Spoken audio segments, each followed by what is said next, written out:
Tunaendelea na sehemu yetu ya 3 na mimi msomaji wako Kiima Story.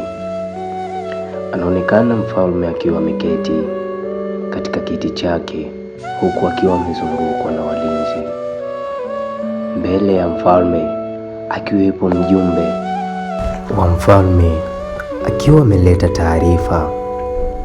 taarifa yenyewe ujio wa laana katika kijiji chao, akisikika akisema, ewe mfalme wa wafalme, mtukufu wa watukufu, mfalme wangu, nasikitika kukwambia ya kwamba katika kijiji chetu kumeingia laana, na laana yenyewe imeletwa na familia ya binti Mary. Mfalme anamshangaa na kujibu kwa mshangao.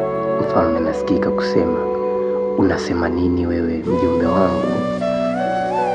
Upande mwingine tunaona Mary pamoja na mlinzi wakiwa kando ya mto, walikuwa nasubiri tu mtoto afike mbali ili waweze kuendelea na safari yao ya kurudi kijijini. Mfalme anamuuliza tena mjumbe wake, hivi maneno yanayotoka kinywani kwako unayathatiki na unajua kabisa ukisema uongo kitu gani kitakukuta?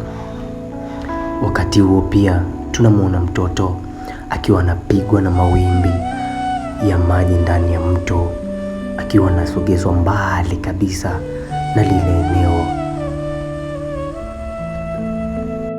Mfalme anaonekana na anawaambia, naomba mniache, nitajua mimi nini cha kufanya. Wakati huu mfalme akiwa anatafakari tena, hivi yule alichoongea na maanisha? Mungu, kwa hiyo nimeletewa tena laana kwa kipindi kingine tena. Wakati huo Mary pamoja na mlinzi, Mary akiwa anamuuliza mlinzi, hivi mlinzi, unadhani mfalme hajajua kitu chochote kinachoendelea mpaka sasa? Unadhani kwamba mfalme hatojua kwamba sisi tumemtorosha mtoto? Na akijua atafanya nini? Usiwe na wasiwasi, niachie mimi.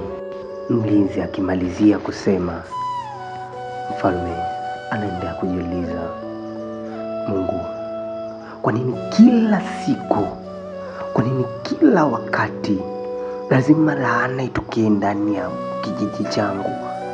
Lazima laana itokee. Mungu, haina budi nifanyie kazi tu. Wakati huo Mary pamoja na mlinzi wakiwa kando ya bahari,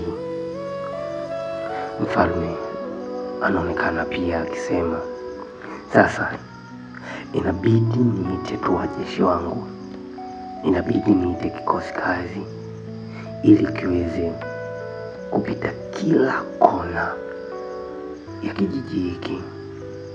Mfalme anaonekana ameita jeshi lake na kuliambia, nisikilizeni kwa makini, nataka laana iliyoletwa na Mary tuweze kuiteketeza.